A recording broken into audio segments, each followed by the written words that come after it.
What's up, Increase fam? Travis Peters here, and I'm on a mission to help 10,000 Christians get to $10,000 a month in passive income. Why? Because that's $100 million a month for the kingdom. That's $10 million a month in tithes alone. If I can help get $100 million in kingdom people's hands every single month, we can do a lot of great things for the Lord. That's $1.2 billion a year. If you're interested in learning how I'm helping people do that, we've already made a dent in this number. It's going fun and it's going fast, and I'm super excited. Click the link in the description below. I got some free stuff for you to help you on your journey getting to $10,000 a month. And you can do that even if you're not entrepreneurial. It doesn't really matter. I'm not necessarily teaching you how to do it with an online business. I got some cool strategies that I think are they're gonna be kind of shocking, I'll be honest with you, in a great way. Just click the link below, check it out if you haven't already. I want to make you one of the 10,000, and then you're going to help me get other people into this as well. So in today's episode, we're going to be talking about opportunity. Opportunity is literally everywhere, and I got to get you to see this. As Christians, we have the divine financial advantage here on earth. We have the Holy Spirit that we can speak to, ask questions to. He will show us things. He will teach us. He will lead us. He will guide us.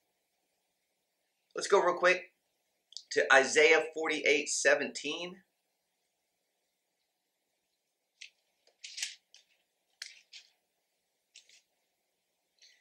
It says this. This is what the Lord says, your Redeemer, the Holy One of Israel. Listen, I'm the Lord your God, who teaches you how to profit. P-R-O-F-I-T. Who leads you in the way you should go.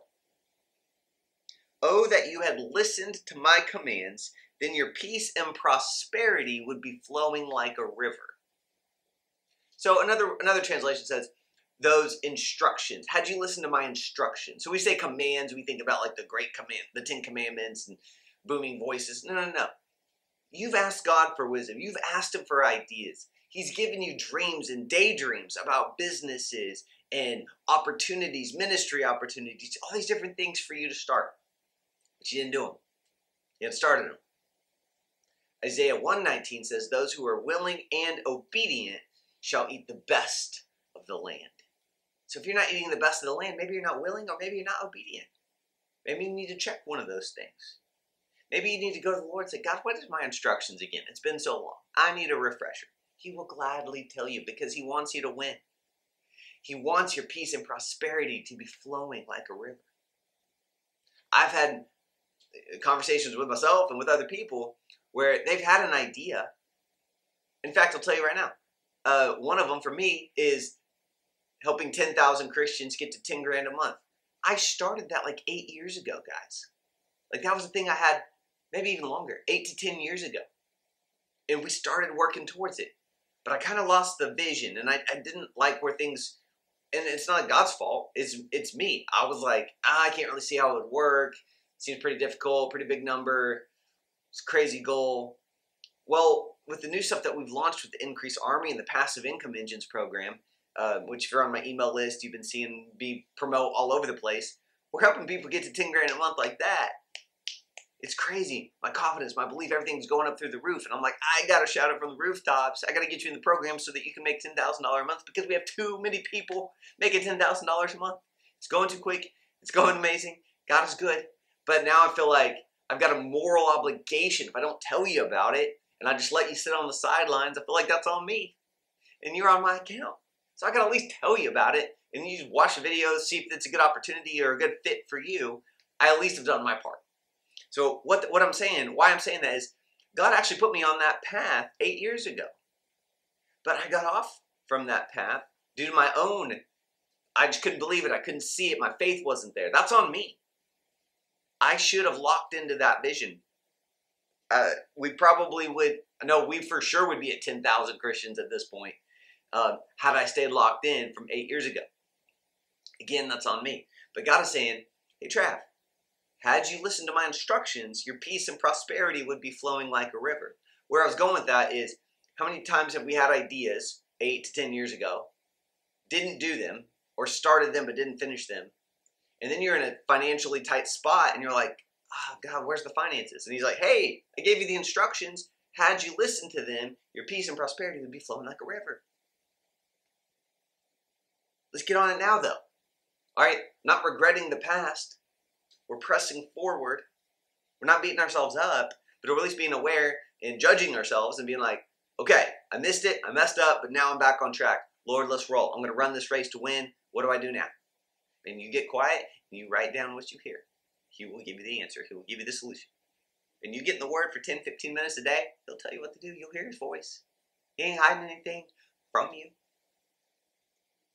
Okay, opportunities everywhere. What I want you to do, I want you to begin to exercise this opportunity-seeking muscle. There have been times in my life, over and over and over again, where I was able to see opportunity that other people did not. And here's why and how that happens. You have to be two things. You have to be open to new opportunity. You have to be like, God, if you've got something new for me, I'm here to listen to it. Too many times do we say no to things, we are closed off to things due to a preconceived notion. And this is super, super, super dangerous. Because if you do it in this area, you'll do it in other areas as well. And it's hindering not only your finances, but it could be hindering your marriage and your parenting and even you fulfilling God's purpose for your life. I'll give you an example. You might be saying, you might have come in with this mindset of, Trav, I'm not entrepreneurial because nobody in my business or nobody in my family has ever done a business. I don't have a college degree in business. I don't have an MBA. I grew up poor, or I grew up middle class, or whatever it is. But you've said these things that I'm not an entrepreneur. You have to eliminate absolutes like that because you're really hindering yourself from even seeing opportunity. There was a buddy of mine who said that for years. He came to one of our, we did a God, Men, and Money kind of Bible study thing at our church that me and another guy led. He came there and then realized, oh my goodness, I've been saying that for years. It's hindered me. He started trying some business stuff. He started making some good money. He'd been so closed off. I'll just mess it up. Oh, I don't know what I'm doing. That's too complicated for me. I'll probably screw something up and then end up owing $1 million in taxes. I'm just not a business guy. I'm not a business gal. I'm not entrepreneurial. Stop. That does not sound like this. I'm not even saying you have to say, I'm an entrepreneur. You don't have to do that either. All you have to identify with is being a Christian. I'm just a Christian. And hey, God brings opportunities for increase. Let's at least explore those things. Give you another example. When I was working a day job at an insurance company, this is years ago, I realized they were barely using their website. It was just a placeholder. It didn't have any function really. It kind of was like a brochure a little bit. So I went to my boss, and this was before I knew how to do anything online. All right.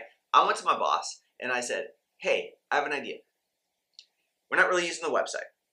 What if I find somebody to build us a new one, give it an overhaul, give it a facelift, and for every new insurance lead that comes through and signs up with us, I get paid a small commission? And he said, sure. So I went and found my buddy from church who builds websites, got a quote from him, sold it to my boss. My boss paid for it. And then I went and I learned how to get website traffic to my new website so that I could get new leads and new money coming in. So I went and I learned what we call SEO, search engine optimization. It's when somebody Googles local insurance companies, you want to rank first. So I came up with the idea. Well, God gave me the idea. I moved on it. I didn't know, I can't do that, Trav. I don't know how to build websites. I didn't either. I found someone who did. Imagine that. seizing opportunity. So I found someone to build it. I moved on it with an idea, and then I went and acquired a skill. I needed to go learn how to get people to come to the website. I wanted them going to my website versus our competitor's website when they went to Google. So I learned stuff. I bought courses. I watched videos. I read blogs. I dove in. I invested my own time, effort, and energy outside of the 8 to 5 hours. Why is it? Does that seem crazy to you? But here's what ended up happening. So I've got my normal base salary, and then now I've got my new commission on top. And at one point, the new commission thing was making me more money than my actual paycheck. In fact, I worked at that company for 4 years. I implemented this near the very beginning. That thing ended up paying me for 7 years, 3 years after I stopped working there. It was truly life-changing money while I was in a day job. During that time, I started my first e-commerce business. Well, the reason I was able to capitalize on this opportunity I saw was because I was reading a book called The 4-Hour Workweek. It's a classic at this point, business book, and it is phenomenal. I highly recommend it. It'll show you how to see opportunities like you've never seen before. Don't think you know what that book's about until you've read it. It's not what you think.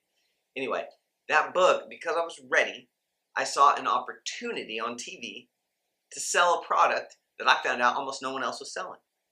I knew people wanted it. I could find out, I could go to a tool online and see how many people are searching for this item. And I saw that 6,000 people a month were searching for this item. But there was only 2 places selling them, and they were way overpriced. So I Googled and I figured out, how do I find the manufacturer of this product? I found the manufacturer, reached out to them via email, found out how much I could get them for, and I realized 6,000 people are searching for this. There's only 2 options, and they're really ugly websites. I don't trust them, look bad, look sketchy, and super overpriced. If I can make a decent website with a decent price, I think I could crush it. It's exactly what I did. Here we are, 10 years later, that business still pays me today. These opportunities are everywhere. So you've got a skill set, or you can acquire a skill set. You can see an opportunity. Maybe you're good at something. Let's just use online skills because that's my wheelhouse. Maybe you're good at writing emails. All right.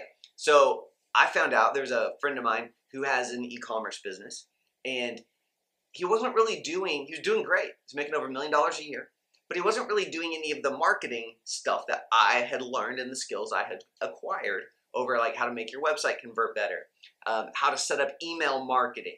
And I realized that was a skill set I had. I could write emails, and those emails can move and motivate people. It helps reveal the value of your product or your service. Because you might have a product that's like, people like, it's phenomenal, but other people don't. Well, if you can write your emails correctly, you can help reveal the value of that amazing product or service. So I took my skills, I added my email skills to his business, and things took off. I mean, he was going from making $1 million a year to $2.5 million, $3 million a year. Look at this. These are skills and opportunities you have, or you can see and fill, but you just have to put yourself in that mode. So you have to be open to new opportunities. Don't be closed off and say, oh, I'm not this, oh, I'm not that. Lord, show me opportunities. Ask for them. Pray for them. God, show me opportunities. Now, I personally believe in Malachi 3:10, when it talks about the benefits of becoming a tither, giving the first 10% of your income back to the local church where you're spiritually fed. He talks about how God says, look, I will open the windows of heaven for you and pour you out a blessing far greater than you can contain it.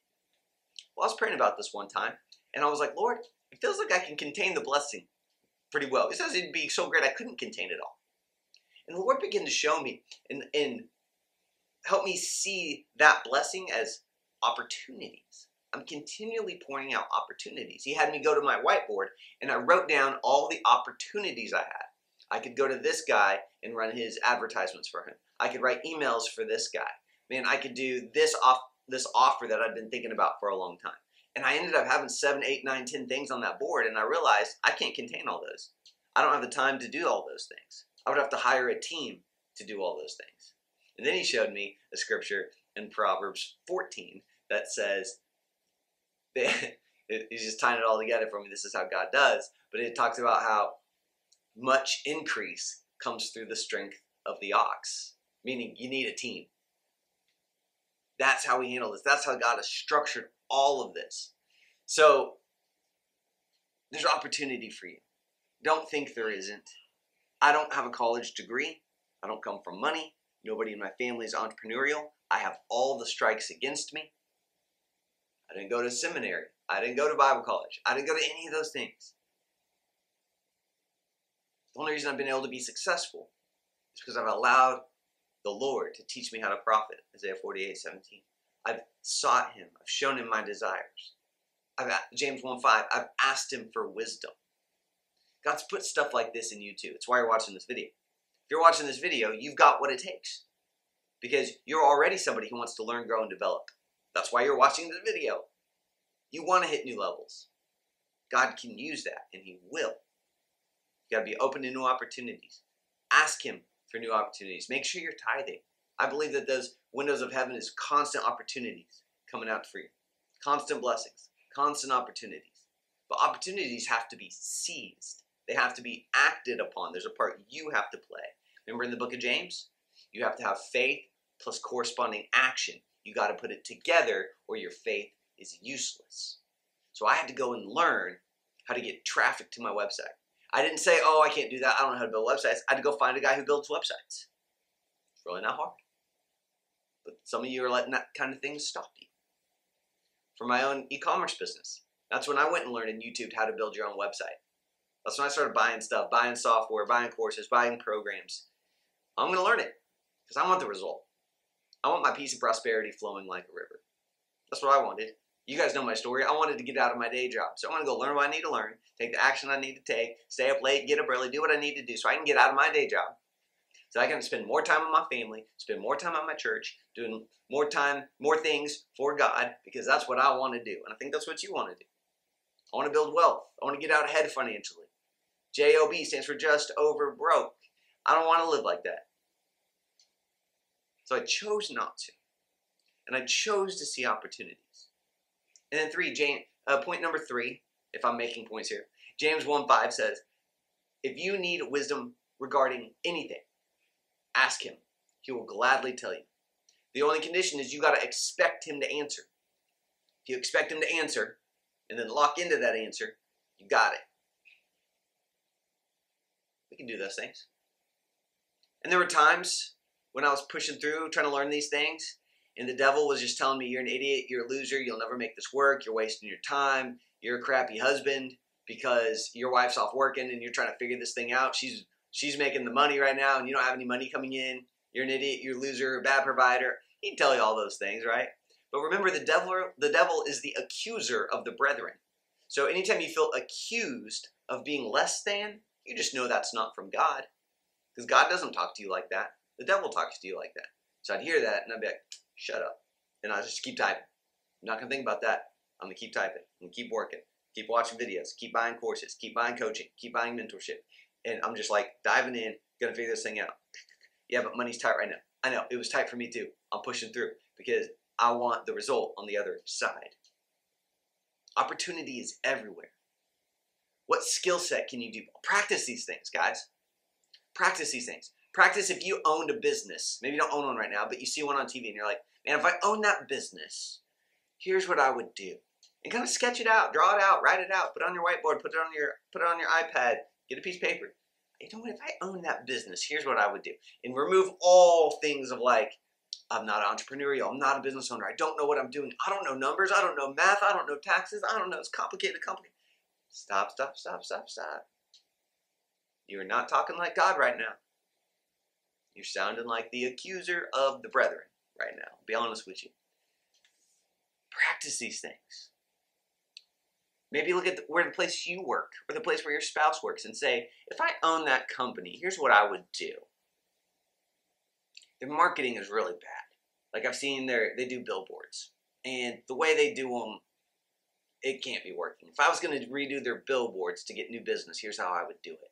And their TV commercials, horrible. and their website's bad. I remember seeing this website for this other company, and here's how they did it over on Pinterest, and that was awesome. I bet if we switched some of that stuff around, they'd get new walk-in traffic.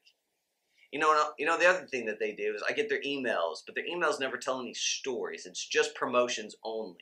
They should actually mix in some stories and testimonials with the promotions. I remember this other company did that, and it got me to open every single one of their emails. And then they start thinking through this stuff. What would you do? I love you guys. I want you to see that opportunity is everywhere, because it is. I remember being 21. I was living at a friend's house. Rent was due. Rent was $345 a month, all inclusive. And the place I was working for wrote me a bad paycheck. I'm serious. The paycheck bounced. It put my bank account negative. Okay? So I'm negative. I'm living away from home. And I have no money, and rent was due. I remember I walked outside. It was a hot summer day. And I said, Lord, rent's due. I'm a man of my word. I'm a man of integrity. I'm a man of character. I told him I would pay him $345 at the first of the month. That's almost here. I believe you want me to honor my word, because my word is your word, sir. What should I do? And immediately, I just looked over. Didn't hear a voice or anything. I just, literally on the front steps, I think I was going for a walk or something. And I was just like looking left and right. And the house to my right was for sale, but it had really tall grass. And I just thought, maybe I'll call the realtor number on the sign and ask, can I mow your lawn? It'll help the house sell. Called him. I said, I pay $35. I live next door. I can mow it and weed eat it for you, make it look awesome so that it will sell quicker. And the real estate agent said, sure, I like that. Yeah, go for it. So I started to get the lawnmower weed eater out, but then I looked at the very next house, and the grass was high. So I just went and I knocked on that door too. And said, hey, I'm mowing this, guys. I'm still 2 doors down. Want me to hit yours as well? And it was a dad. I remember he had a kid in his arms. He had like 2 or 3 kids running around crazy in the back. Looked like maybe he was a stay-at-home dad or something. And he was like, yes, please, that would be phenomenal. I'm like, cool, $35? He said, great. So I started to go get my stuff, and then I thought, well, I went to another house. This is all on the same side of the street. I ended up getting 7 houses on one side of my street in about 20 minutes of knocking on doors and just asking, hey, I'm mowing this, guys. Want me to hit yours? In one day, my $345 problem was solved. Not only that, but it turned into a recurring revenue business because now I kind of got them as clients. And then I went to the place where I worked. It was in an industrial park. And the neighbor there, so this is like big, steel buildings. There's a little median of grass, just one median of grass in their front little thing in the parking lot. And that guy paid me $20 to mow that. And it was literally just boom, boom, boom. 3 passes and I was done. It was the fastest $20 I'd ever made. And then I went to another one. And so next thing you know, I've got houses in my neighborhood, in the industrial park where the place I worked was. And then I went to my parents' neighborhood, and next to my parents' house, that house was for sale, and the grass was super high, and it's a giant yard. So I got $125. I called the realtor, said the same proposition. He paid me $125 to mow and take care of that yard. So in one day, we crushed the problem. And then it turned into a business, and then I hired my roommate to come help me. More increase comes through the strength of an ox, through the team. Guys, I'm like 21 when I'm doing this. I have no business skills. I don't know how to sell. I just acted on an opportunity. These things are everywhere. So your assignment is to be open to them. And you might have to pray this. God, I thank you that I'm open to opportunities. I'm telling you right now, bring them to me. I'm going to act on them. I'm going to seize them. You show me what to do. You give me the strategy. You give me the wisdom. And let's get after it. Increase is coming for you. That's what I'm praying. It's all you got to do. I love you guys. Again, if you want my help getting to $10,000 a month, I'll put a link in the description below. Watch the video. See if it's a good fit for you. I'd love to have you in the family. I'd love to help you get there. Hit that like button. Hit that subscribe button. Share this with anybody you know who needs to hear it. Increase is on the way for you guys. Psalms 115:14. May the Lord your God increase you more and more, you and your children. That's what I'm believing for you. I love you guys. I'll see you in the next one.